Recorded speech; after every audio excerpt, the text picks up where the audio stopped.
the idea is that if some localities can do it, I'm sure the others also can. So some ownership will also be required from their end, and that's why we have requested again from our side. Simultaneously, we'll also ask our zonal magistrates to visit their localities and to have meetings again, and simultaneously to have meeting with the landlords, with the tenants, especially the landlords also, to impress upon the need that this has to be implemented.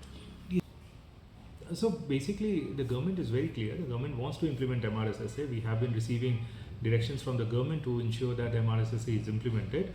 So if the civil society joins forces, better only, but the idea is that ultimately it has to be implemented by the shnongs. And whatever additional support they need from us, whatever hand holding they need from us, that assistance we are ready to provide to them. In fact, we had another meeting today with the chiefs and heads of different ilakas. The idea was that through these ilakas, especially in rural areas and in suburban areas, we want to spread the message of implementation of MRSSA.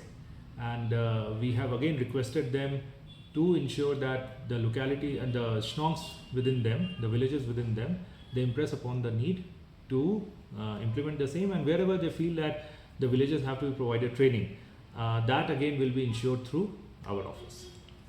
Okay. So